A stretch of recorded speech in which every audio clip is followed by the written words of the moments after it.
de número 16. Lucas 16. Estamos avançando em nossa série de mensagens sobre as parábolas de Jesus.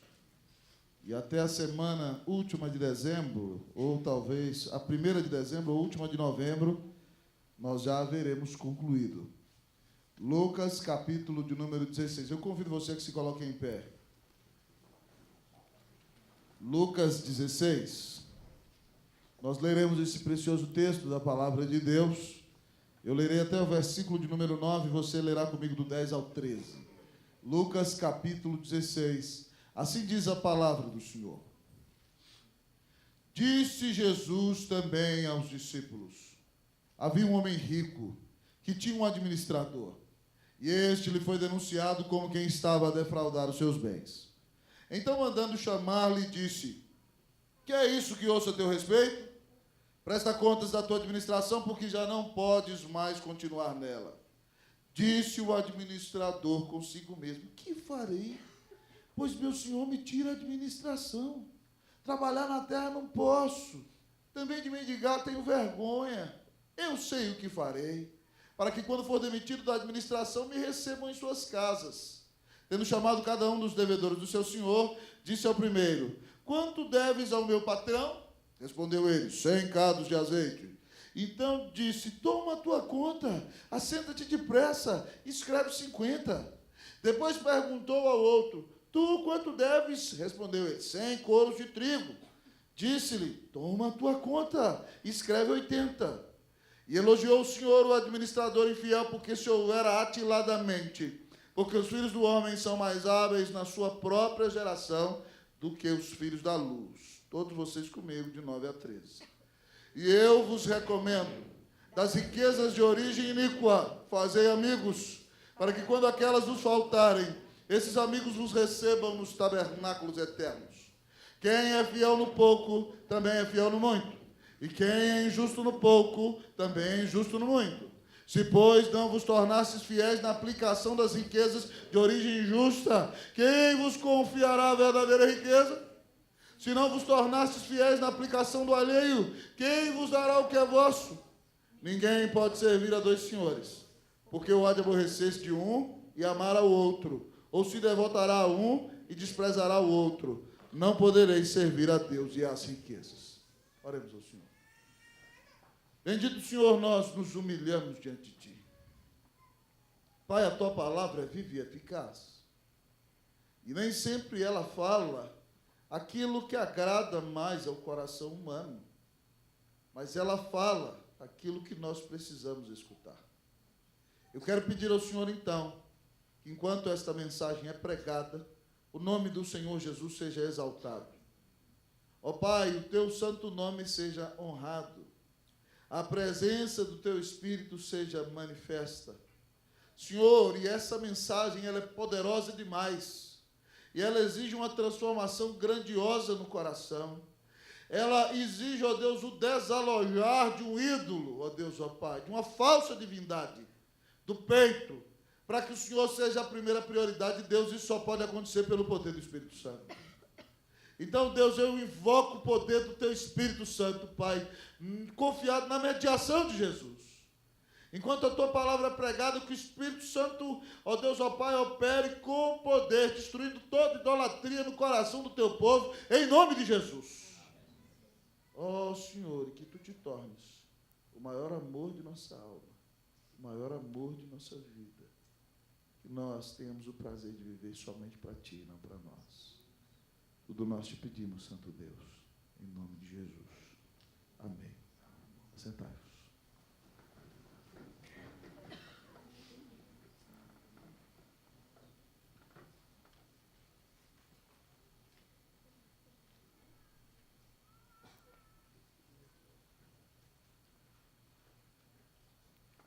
Eu nunca vi um pregador de livre e espontânea vontade escolher esse texto para pregar.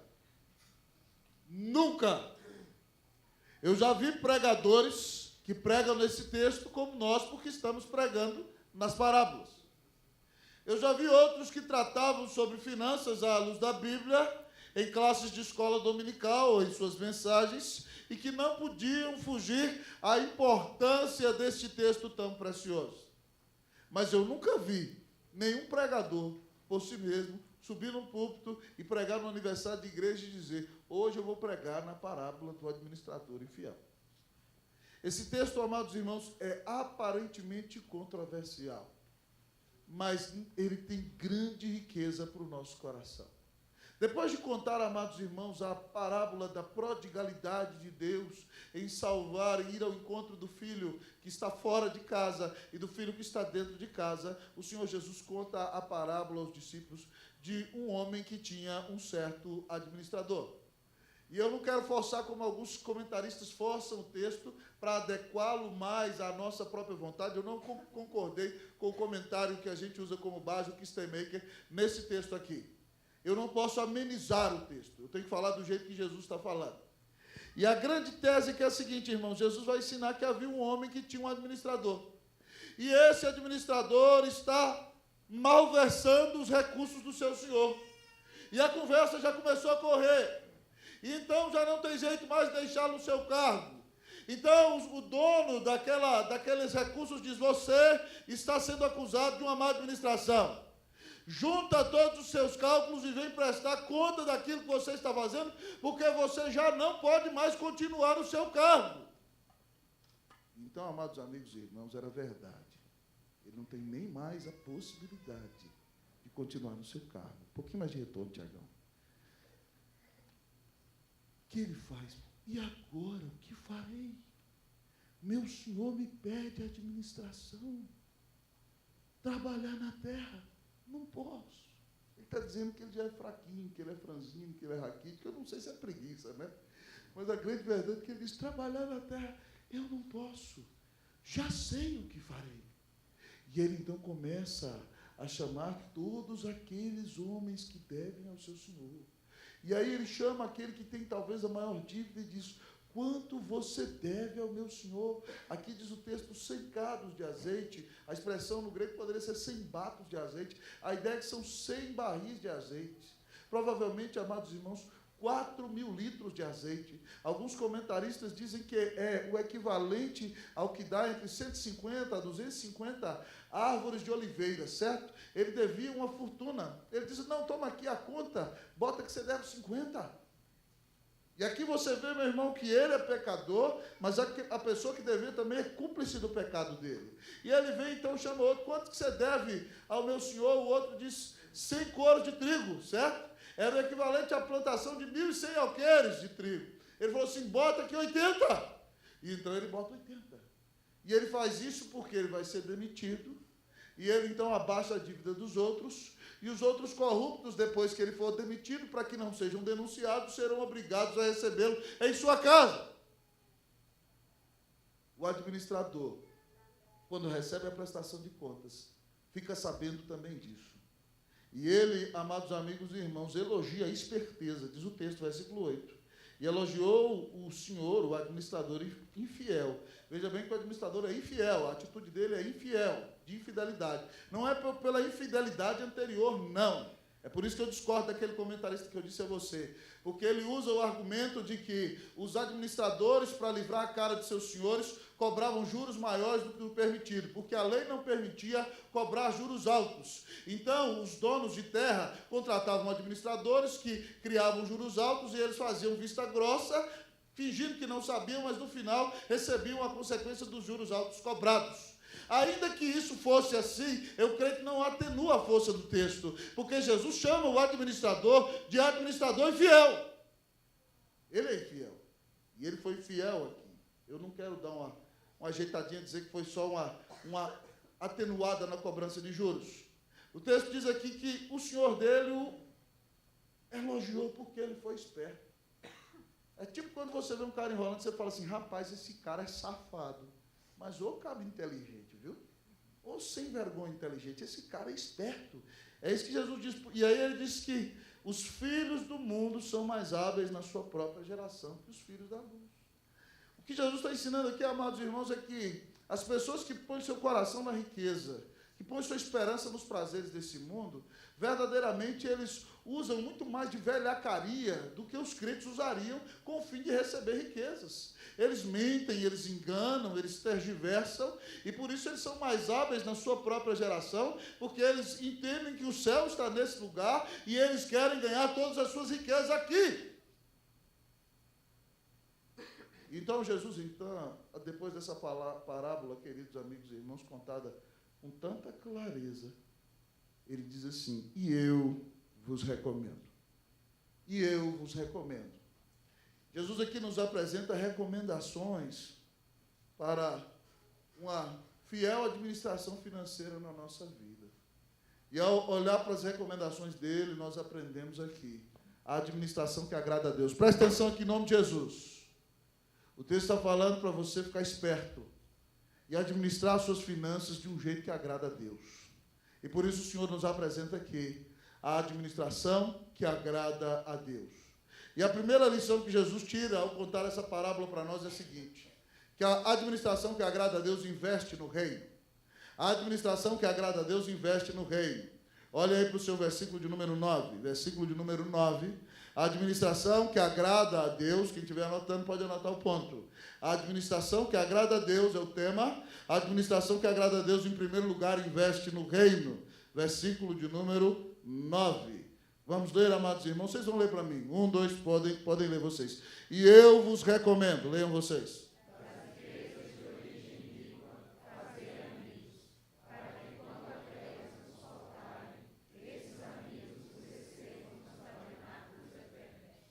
E agora, quem poderá nos ajudar? Será que o Senhor Jesus Cristo está recomendando que nós adquiramos riquezas de maneira iníqua? Ele está dizendo aqui das riquezas. Olha aqui o que diz o texto, meus irmãos. É para nos deixar, no mínimo, com uma interrogação, no mínimo com interrogação. Eu vos recomendo da riqueza de origem iníqua, fazei amigos. Será que o Senhor está recomendando que você jogue na loteria? Será que o Senhor está recomendando que você seja um trapaceiro nos negócios? Será que o Senhor está recomendando que você faça algo errado? De maneira alguma, amados irmãos. Jesus Cristo é o Filho de Deus. Mas então, o que o Senhor quer dizer quando Ele nos ensina que das riquezas de origem iníqua nós devemos fazer amigos? Queridos, o sistema financeiro deste mundo é baseado em iniquidade. Jesus aqui não está dizendo para você ser um usurário no seu negócio. Jesus aqui não está dizendo para você sair jogando na loto. Jesus aqui não está dizendo para você ser um corrupto e colocar um peso diferente na sua balança, no seu negócio. Não. O que o Senhor está explicando é que o sistema financeiro desse mundo, amados irmãos, está fundamentado em iniquidade. Preste atenção. Muitas pessoas trabalham com grande esforço, de maneira demasiada, e ganham quase nada. Outros vivem na sombra e água fresca, trabalham 2 horas por dia e ganham uma fortuna. É justo isso? O sistema financeiro não é justo, irmão. Muitas vezes você vê uma pessoa que trabalha a vida inteira, luta, compra uma coisinha, daqui a pouco tem uma enfermidade, uma luta, não teve um plano de saúde, vendeu o que tinha, pagou, e as pessoas que veem a pessoa passando dificuldade não estão nem aí. Certo? Não sinto muito, você não tem recurso, não, eu quero meu dinheiro aqui, você está devendo, o problema é seu. O sistema financeiro, irmãos, é fundamentado no amor ao dinheiro, é fundamentado na confiança do lucro, é fundamentado na confiança nas riquezas e não em Deus. E qualquer confiança que não é colocada no Senhor é uma confiança iníqua, é uma confiança injusta. E a maioria dos seres humanos coloca a sua esperança nos bens que tem, nos recursos que tem. Então o que Jesus está dizendo não é que você vai sair roubando por aí, não é que você vai ser um salafrário, mas é que inevitavelmente o sistema financeiro é fundamentado numa base iníqua. É fundamentado numa atitude pecaminosa. Até pessoas que levam o nome do Senhor, quando confiam nas riquezas que o Senhor lhes deu, estão atuando com iniquidade. Jesus não está dizendo para você roubar, ele nunca diz isso. Mas o que ele está dizendo? Das riquezas de origem iníqua, ou seja, já que o sistema financeiro é iníquo, você não pode evitar isso. Use esse dinheiro para fazer amigo. O que é isso? O senhor está me ensinando a ser político? Vou fazer que nem esse pessoal aí dos escândalos de Brasília, da nossa capital. O cara vai lá, molha um partido com tanto, molha outro partido com tanto, e de repente é o melhor governante da história, porque deu um tanto para cada partido aí. Não, meu irmão! Jesus está ensinando que nós devemos usar os recursos que Ele nos deu para investir no reino. Olha o que ele diz aqui: das riquezas de origem iníqua fazei amigos, para que eles vos recebam aonde? Nos tabernáculos eternos. Quem são os amigos que vão nos receber nos tabernáculos eternos, amados irmãos?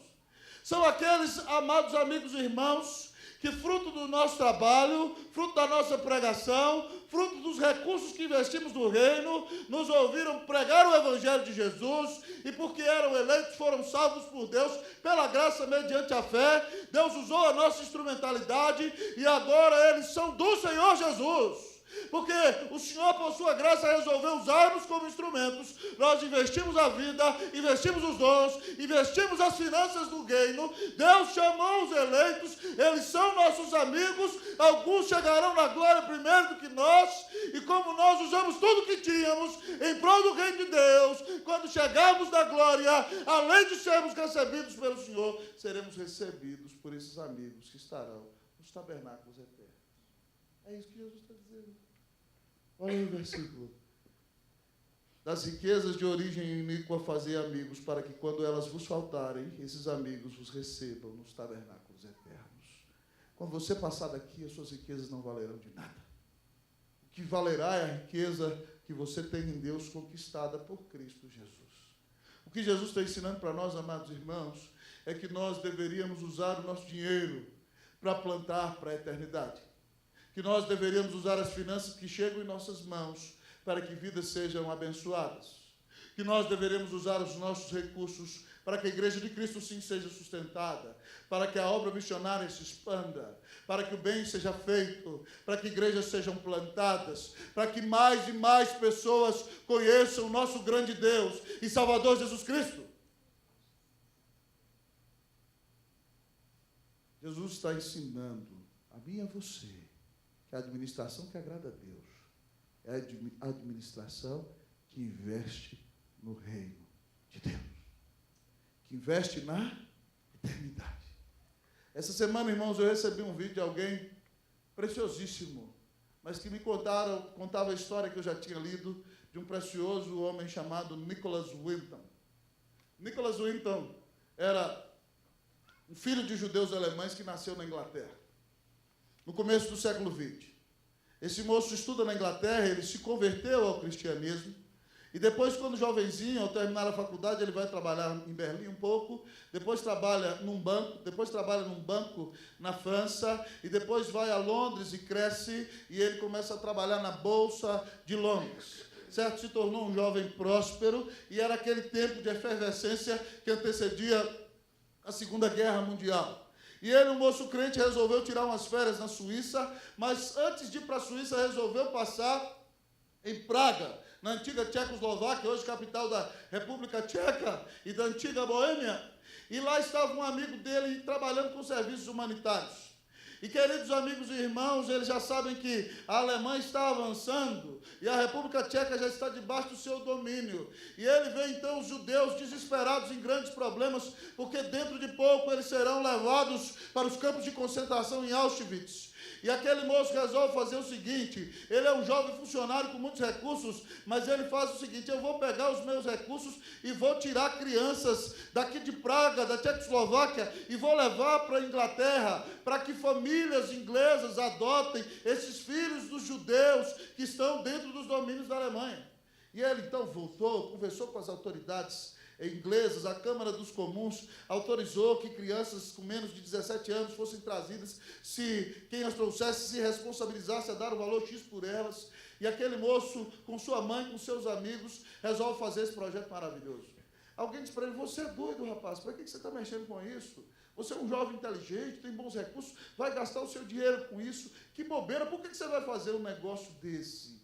E Nicholas Winton responde assim: eu vou fazer isso, porque isso é o que se espera que um cristão faça.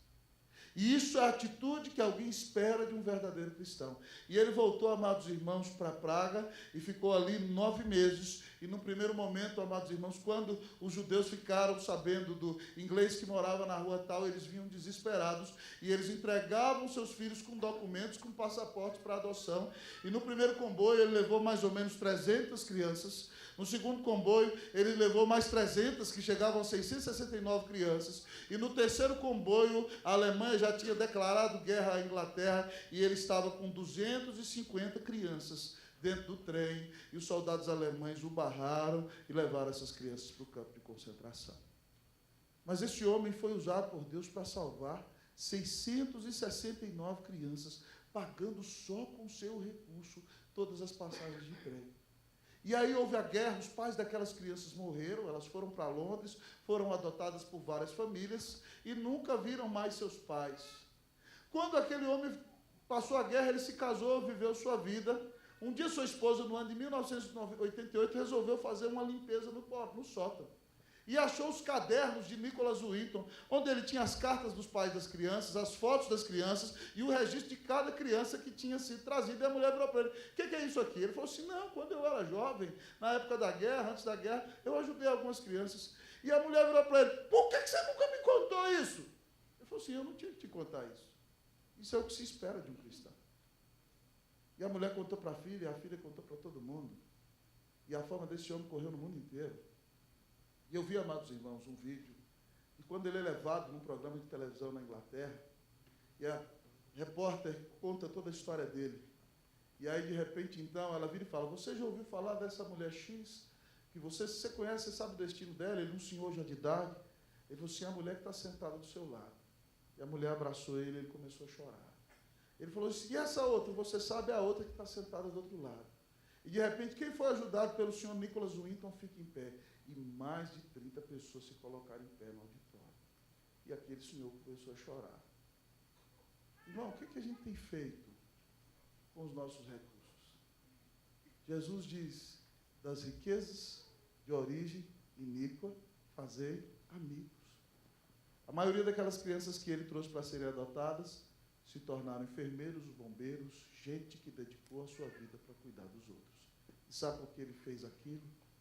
Porque é o que se espera de um verdadeiro cristão. O que você tem feito com o dinheiro que Deus tem te dado? Você só gasta o seu dinheiro com baboseira? Você sai torrando dinheiro aí, queimando como se fosse besteira? Se você não sabe o que fazer com o que Deus colocou nas suas mãos, invista no reino.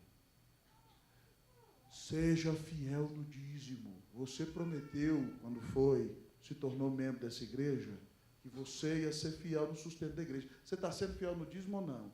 A Bíblia diz que se você não está sendo, você está roubando de Deus. Loucura é roubar de Deus.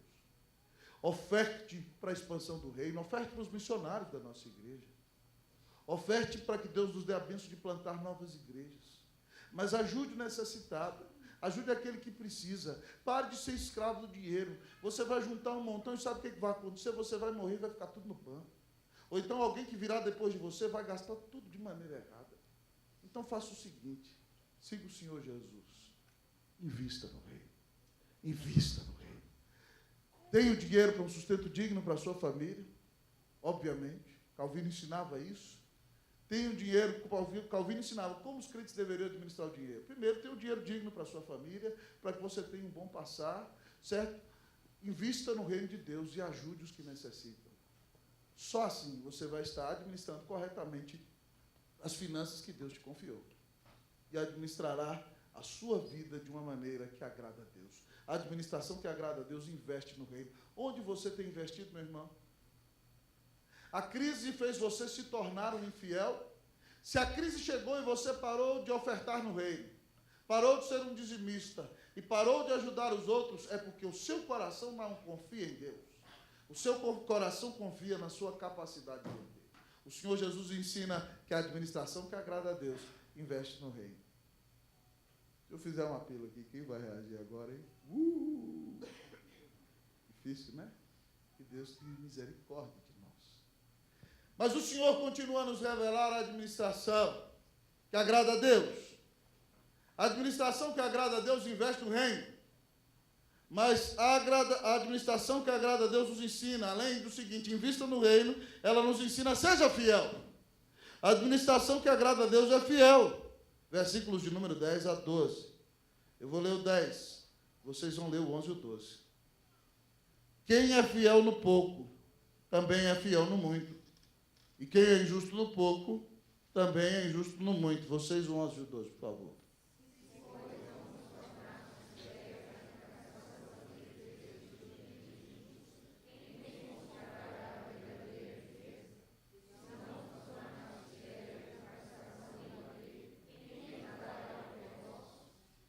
Jesus é claro, irmãos.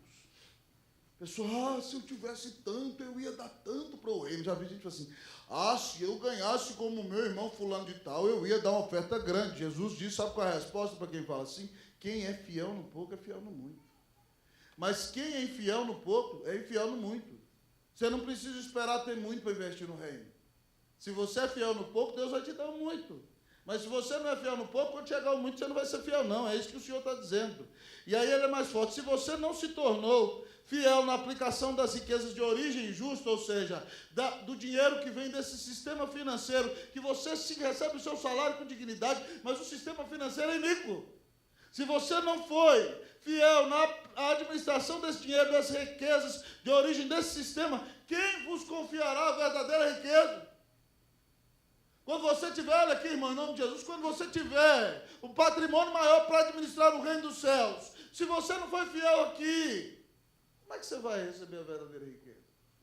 Mas Jesus diz mais, se você não é fiel na aplicação do alheio, quem vos dará o que é vosso? E aqui Jesus, amados irmãos, vai no ponto nevrálgico do meio do seu coração. Porque muitas vezes você acha que o dinheiro que você ganha é seu. E o que Jesus está dizendo, que o dinheiro que você ganha é de Deus. Não é seu. A casa que você mora é de Deus. O carro que você anda é de Deus. O negócio que você administra é de Deus. O terno que eu visto, a gravata que eu visto é do Senhor. Ele confiou para mim a administração. E ele diz para mim que se eu não sou fiel na administração do alheio, essa terra pertence a ele. O que nós conseguimos dessa terra é dele. E se eu não sou fiel no alheio, naquilo que é de Deus, e ele confiou para mim, quem é que vai me confiar o que é verdadeiramente meu na glória? Que vai continuar sendo de Deus também, do mesmo jeito? Irmão, o Senhor Jesus manda a gente ser fiel. E ser fiel é ter um coração desprendido da idolatria ao dinheiro. E amar tanto o Senhor, que foi mais fiel do que todos e pagou o preço mais caro, dando sua vida na cruz, sua vida de valor eterno por você. Se eu entendo o tamanho da salvação que recebi, que Cristo, sendo o mais rico de todos, abriu mão da sua riqueza e se fez pobre, por amor de ti e por amor de mim, e deu sua vida na cruz, para que por meio da sua pobreza nós nos tornássemos ricos para com Deus.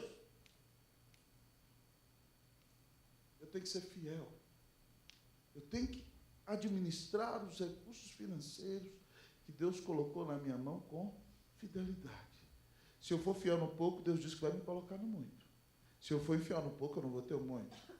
Se eu não for fiel com esse dinheiro de um sistema iníquo, como eu vou ser fiel quando eu receber aquilo que vem de um sistema santo, que eu nem sei o que será? Se eu não sou fiel com o que é alheio, com o que é de Deus, se eu não invisto no reino com todo o meu coração, como é que eu vou receber aquilo que vai ser meu na glória, que tem que ser usado para a glória de Deus? Irmãos, isso é muito sério. O brasileiro fica reclamando do político corrupto, a gente vê isso, né? Mas é muito triste quando um brasileiro acha uma carteira na rua e fala assim, não, eu sou um brasileiro honesto. Aí ele vai, devolve a carteira, com os documentos, com os cartões, mas o dinheiro que estava no bolso, olha, pega para ele. Honesto só se for no inferno, né? Certo? Não, eu sou um brasileiro honesto, não é verdade? E aí, de repente, pega algo emprestado e nunca devolve. Que honestidade é essa? Isso se chama roubo. Sabia? Não, eu sou honesto. E aí a tributação é cara, você tem que lutar contra a tributação injusta. Mas aí você vai lá e vê um CD pirata na rua, CD pirata evangélico de Aline Barros. Aleluia, você é edificado e é mais barato. Glória a Deus, deixa de ser miserável, canguinha. Hein? Vai lá e compra o CD certo, para de comprar pirata. A irmã tem que receber o salário dela direto, ela está cantando. Que é isso? E aí você vai lá e reclama do político corrupto, mas se você nos detalhes pequenos, o que Jesus está dizendo que se você não é fiel no pouco, você não vai ser fiel no muito não, meu filho. Se você faz um monte de coisa errada na vida secreta, no dia que você for colocado sobre o muito, você vai fazer o quê? É por isso, irmãos, que nesse país nós temos, irmãos, 30% do país se diz evangélico, mas não tem feito diferença nenhuma na cultura. Certa feita eu vi alguém falar do cristianismo brasileiro, que ele tem a extensão de um oceano, mas ele não tem a profundidade de um pau. Porque as pessoas vêm para a igreja, gostam de ouvir bons sermões, gostam de cantar, mas elas não põem a palavra em prática. E o que esse Brasil precisa é de boa pregação. Mas não é só de boa pregação, é de boa vida. É de gente que viva a palavra de Deus com fidelidade, sendo fiel no pouco e sendo fiel no muito. Jesus, quando fala para nós o que é fidelidade, você lembra da parábola dos talentos. Ele dá 5 para um, 2 para outro e 1 para outro. Você lembra que um talento de ouro é equivalente a 20 anos de salário mínimo. Aquele que tem 5 sai, trabalha e ganha 5. Aquele que tem 2 sai, trabalha e ganha mais 2. Aquele que tem 1 não é crente, incrédulo, sepulta na terra, vai ser lançado fora no final. Mas aqueles que foram fiéis, depois de muito tempo veio o seu senhor para o acerto de contas. E aquele primeiro diz assim: Senhor, me confiaste 5 talentos, eis aqui outros 5 que ganhei. O que o Senhor diz a ele? Muito bem, servo bom e fiel. Foste fiel no pouco, sobre o muito eu te colocarei. Entra no gozo do teu Senhor. Também o que ganhou 2, da mesma maneira, Senhor, me confiaste 2. Eis aqui outros 2 que ganhei. E o Senhor diz a ele: muito bem, servo bom e fiel. Foste fiel no pouco, sobre o muito eu te colocarei. Entra no gozo do teu Senhor. Se você é fiel na administração dos dons, talentos, inclusive da sua vida financeira, em primeiro lugar, você não vai receber aplauso de homens, mas você vai receber o reconhecimento celestial. O Senhor vai dizer para você: muito bem, servo bom e fiel. Mas mais do que isso, se você é fiel no pouco, o Senhor promete aumentar as suas responsabilidades. Foste fiel no pouco, sobre muito eu te colocarei. Aumento de responsabilidade. Pode começar aqui, mas na glória é certo. Mas mais do que tudo, a maior recompensa para quem é fiel é a seguinte: entra no gozo do teu Senhor. A alegria eterna de desfrutar da verdadeira riqueza, que é ver a Cristo face a face, estar com Ele em glória, porque foi salvo pela graça mediante a fé em Cristo Jesus. Seja fiel, meu irmão, em nome de Jesus. Pare de idolatrar o dinheiro. Use o dinheiro para a glória de Deus, para abençoar a sua família, para investir no reino. É hora que eu paro para pensar, irmãos, e avaliar minha vida. Deus, o que eu tenho feito para a minha vida? Como que eu investi no reino? Isso envolve meus dons, meus talentos, minha família e os recursos que Deus me deu. Eu fico me perguntando, por onde eu passar? O que aconteceu? Que diferença foi feita?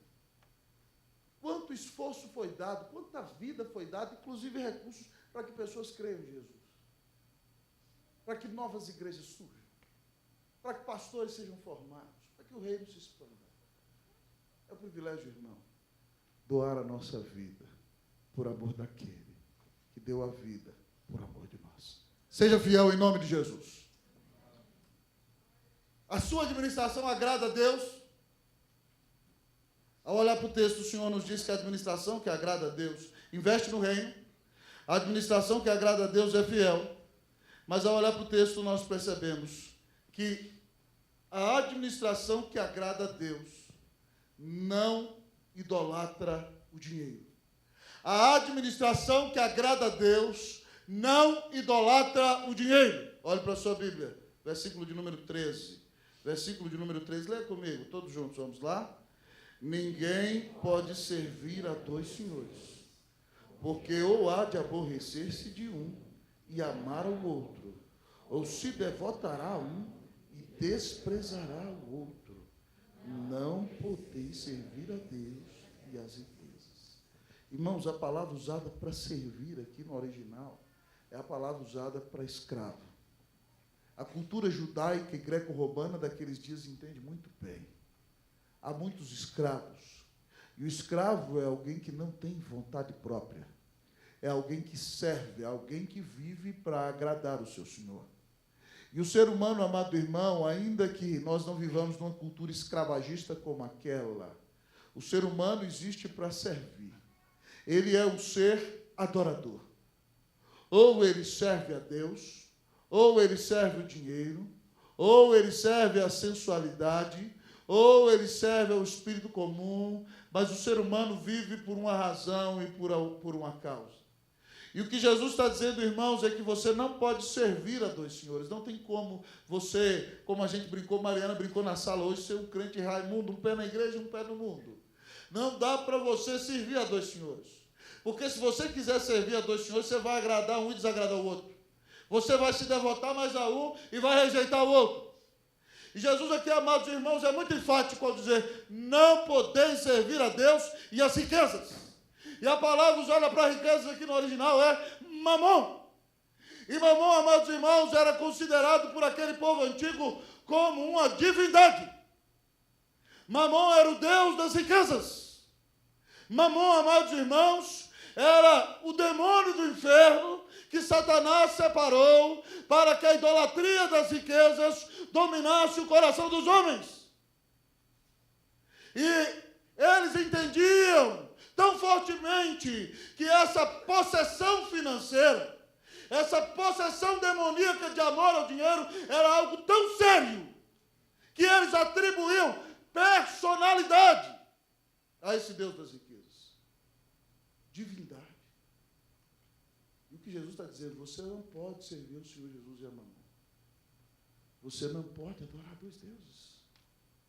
Você não pode adorar o Senhor ou ser influenciado por todos os demônios do inferno e fazer do dinheiro seu Deus. Não tem como.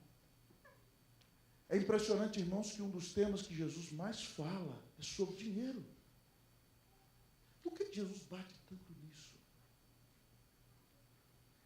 Porque, amados irmãos, é um dos grandes problemas que o ser humano enfrenta. Jesus bate e fala bastante sobre o inferno, que o povo não gosta de escutar, mas bate muito na questão do dinheiro. Sabe por quê? Porque se eu perguntar aqui, quem é o cara que idolatra a sexualidade aqui? É claro que ele não vai levantar, mas ele vai baixar a cabeça e vai começar a chorar. Porque ele sabe que ele tem problemas quando vê a televisão, ele sabe que tem desejos errados no coração, mas se eu perguntar aqui, quem idolatra o Deus dinheiro aqui, talvez ninguém vai dizer que idolatra o Deus dinheiro. Mas se a gente começa a analisar a vida de acordo com os critérios das Escrituras, é impressionante, amados irmãos, ver que a destruição que a idolatria ao dinheiro causa pode ser maior do que a destruição que a idolatria à sexualidade causa. Outro dia aqui, pregando um sermão, citando o que aconteceu na crise de 2008 nos Estados Unidos, quando grandes investidores de fortunas do mundo inteiro se mataram por causa daquela crise. Terminando o sermão, o presbítero Osasio veio bater um papo comigo. E ele falou assim, pastor, o senhor viu as notícias essa semana? Eu falei, irmão, estou com tanta correria, não vi não. Ele falou assim, pastor, essa semana, um alto executivo, lá no Leblon, semana passada, certo, perdeu seu emprego, foi para casa, disse que eles não tinham mais condição de viver, o cara tinha um apartamento no Leblon, chegou em casa, matou a mulher, matou os meninos, matou a si mesmo, porque foi demitido do seu trabalho. Essa idolatria, mamon, é terrível, irmão. Ela pode matar. A gente conhece homens de bem, homens de sucesso, homens que se dizem cristãos, que quando eles perdem o emprego, eles perdem a razão de viver. É claro que ninguém gosta de perder o emprego. Mas eles abaixam a cabeça e alguns se deprimem e querem acabar com a sua própria vida. Sabe por quê? Porque o coração não confia em Jesus, o coração confia nas riquezas. Eu quero convidá-lo a fazer uma análise sincera do seu coração hoje. Naquela época de 90, quando Fernando Collor entrou, irmãos, e pegou o dinheiro de todo mundo, teve gente que tirou a sua vida naquela época. Onde está a sua confiança? Pastor, pregue sobre tudo, mas não pregue sobre o meu dinheiro. Não venha me dizer o que fazer com o meu dinheiro. Se você está pensando isso aí, você é adorador de mamon. Acabou de ser revelado. Eu não vou dar dízimo, não sei o que, por isso, para pastor, para missionário. Você é adorador de mamon. Se arrependa, senão você vai para o inferno.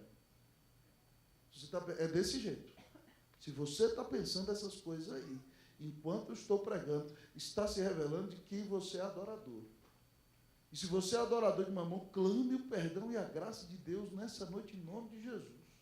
E diga, Senhor, me dá o poder de um novo afeto, porque eu não quero confiar em riquezas, eu não quero confiar em dinheiro, eu quero confiar no Senhor. Se Deus, meu irmão, você preparou o seu filho para a vida inteira, ser um executivo, ou ser um alto funcionário público de Brasília tendo um grande salário, e de repente, então, num momento de avivamento e despertar na igreja, Deus chama o filhinho do seu coração, que você queria que fosse médico, para ser pastor. Qual vai ser a sua reação? Não, esse negócio não é dinheiro. Você tem que se garantir financeiramente. Se você não confia em Deus, e no chamado de Deus, e no sustento de Deus na vida do seu filho, você é adorador de mamon. Você não adora o Senhor, por mais que esteja na igreja a vida inteira. Onde está a confiança do seu coração? Onde está a esperança da sua vida? Você serve a Deus? Ou você confia nas riquezas? Qual será o veredito do dia final? Quando será revelado quem é quem? Você aparecerá como um adorador de Jesus? Ou terá que ficar à esquerda? Porque colocou a sua confiança no dinheiro e nos bens deste mundo. Irmão, se você ama as riquezas, peça perdão ao Senhor.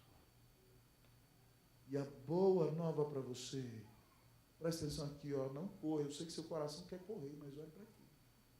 A boa nova para você é que Cristo Jesus veio ao mundo para buscar e salvar o perdido, até aquele que adorava o Deus dinheiro. Exemplo, Zaqueu. Pegou metade dos bens, deu para os pobres, pagou 4 vezes mais de quem roubou. Exemplo, Levi Mateus, autor do primeiro evangelho, sentado na coletoria, feliz, com a grana, cheio de alegria. Jesus fala, segue-me. Ele larga tudo e segue. Se Jesus fez na vida de Zaqueu, o chefe dos anões do orçamento de Jericó, se Jesus fez na vida de Levi, ele pode fazer na sua também. Em nome de Jesus, pastor, como é que eu vou administrar corretamente as minhas finanças para o reino? Lembre de Jesus. Como Jesus administrou os seus bens? Ele desceu da glória e investiu sua vida inteira no reino para salvar seu povo. Ele foi fiel até o fim. Para a glória e honra do Senhor.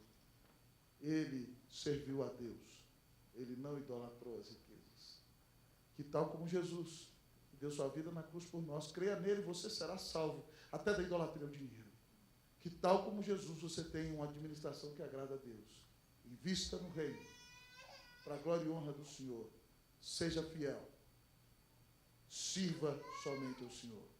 Não idolatre a riqueza. Que Deus te abençoe. Que nós vejamos na vida dessa igreja o fruto da sua administração fiel dos bens de Deus. Que nós vejamos nessa cidade, na obra missionária, a expansão do que Deus fará, porque nessa igreja os crentes resolveram administrar as suas finanças de um jeito que agrada a Deus. Que Deus nos abençoe. Que Deus te livre da idolatria mamon. Que você seja liberto dessa escravidão. Que você adore somente a Jesus, que deu a vida na cruz para te salvar. Que Deus te liberte, em nome de Jesus. Amém. Vamos orar.